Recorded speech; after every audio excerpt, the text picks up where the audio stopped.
Let's listen to Pavarotti. Hello, welcome to The Revealing. I am your host, Pavarotti, and I'm here to discuss this CEO shooter. And I did a video yesterday questioning whether or not he was the shooter. One of my longtime subscribers, whose opinion that I trust, chimed in on my comments and said he's 1,000% sure it's him. So, quite likely that he is the shooter. But let's stop and think about this for just a minute, because I've heard a lot of people say that he was not an experienced person because his gun kept jamming in between his shots. I would love to know exactly how many shell casings that they found at the scene, because I haven't seen that reported yet. Because if there is only the amount of shell casings as shots were fired, then that's one thing. But if there is an equal amount of shell casings to shots fired and shots racked, then we've got some issues in this case, I assure you. Because what a professional would do is pull that trigger, and even if it racked the shell or ejected the shell, he would still rack the gun just to make sure there wasn't a jam. And with a suppressor, it's easy to jam a gun. So a professional would rack it anyway. Which leads me to, how does this valedictorian bookworm all of a sudden disappear for a year and then reemerge as a super activist with not only the skills and the nerves to pull off a hit like this, because I firmly believe this was a hit, but how does he gain the knowledge to surveil, to do the reconnaissance necessary to know exactly where to be at the right time to pull this thing off? There's a lot of moving parts in this thing. So, and what could radicalize him to the point to where he actually went out and did this? And if he did do this, and he was caught in the manner that he was caught, then there's no doubt that he set himself up to get caught. So that's for a reason.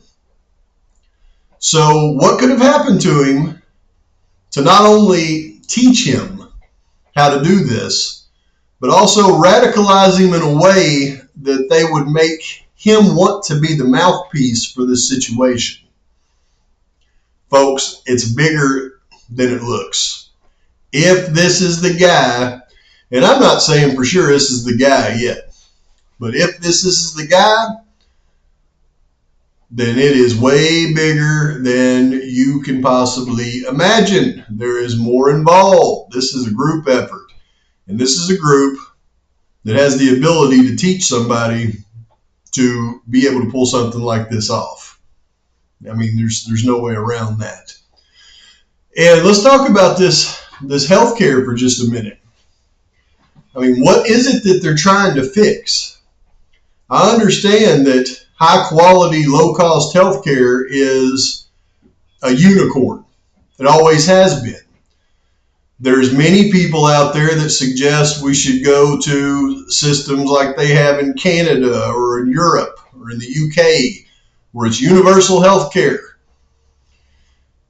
I was watching a live from one of my favorite content creators the other day that lives in the UK, Mr. Harsh Reality, and he was talking about how it could be up to 3 years before he got, the medical care needed for his daughter, which is terrible.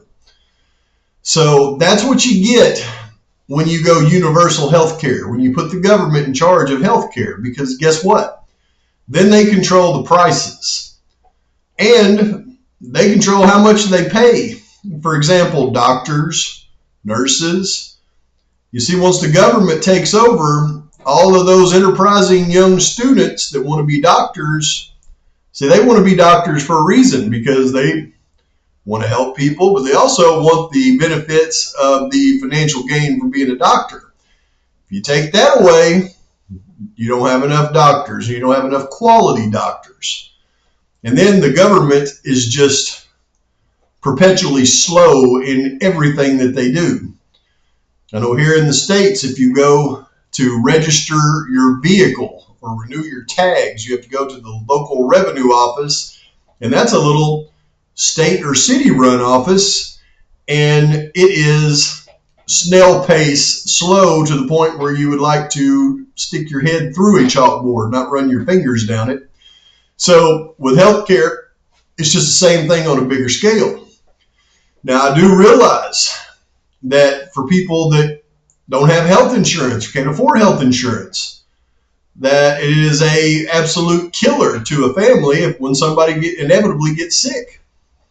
So, I mean, we know that's not a solution either. What they have right now is not a solution either, because they still have the ability to deny claims where you cannot get funding for certain illnesses that you have. So the system, it's a hard one to crack. I mean, but you don't go all the way one way to universal health care. And I don't think you go all the way back to where we were in, pay as you go with pre-existing conditions. But in my opinion, some smart minds could put their heads together and they could come up with three simple numbers and maybe a caveat for a net worth. And those numbers should be that if you have a family who earns less than, let's just throw out some numbers.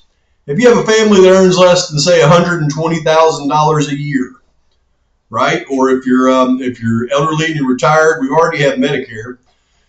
But if you earn less than $120,000 a year, then I believe you should be guaranteed insurance. That's right, guaranteed insurance. Not guaranteed health care from the government, but guaranteed insurance. Yeah, that insurance should be subsidized by the government. But to offset that cost and to keep things in the private market and keep things from legitimately not being government run, you take everybody that makes over $120,000 as a family. I'm talking about as a family. Over $120,000 up to, say, $1.5 million. And they must purchase health insurance. And for them, the health insurance may cost considerably more than it does now. And they put caveats in there that they must cover everything. But then, to offset everything, for the families that make over 1.5 million, they're not allowed to purchase health insurance. They have to pay out of pocket for all of their medical needs. Now you could say, well, Pavarotti, people will just LLC their businesses and they'll incorporate and they'll pay themselves low salaries and let their businesses hold all their holdings, and they'll set up trusts. And you're right, that's exactly what they would do. So there needs to be probably a caveat of a certain amount of net worth to go along with the annual income. In my mind, that is the only way to keep everything from going 100% universal government-run health care, cover everybody in the lower bracket, keep things honest for people in the middle bracket, and keep things real for the very wealthy. In my opinion, that would solve it. But, hey, what do I know? I'm just on here trying to figure out what the real deal is with this guy that took out the United Healthcare CEO. He didn't do it on his own if they do have the right guy. So I guess I'm going to have to start really looking into this thing and seeing if I can pick some fly shit out of black pepper so that everything doesn't get so convoluted that nobody can figure out, which way is up and which way is down. So I'm not sure if Pavarotti's on the case fully yet because I am still engulfed in my investigation into the Bryan Kohberger matter. But I am going to start dabbling, and when I finally get to the end of my Kohberger investigation, I may dive in feet first. But in the meantime, please like and subscribe to this channel. Post your comments, your thoughts, criticisms. And until next time, Pavarotti's out. Was it the voice? Was it the fire burning in me?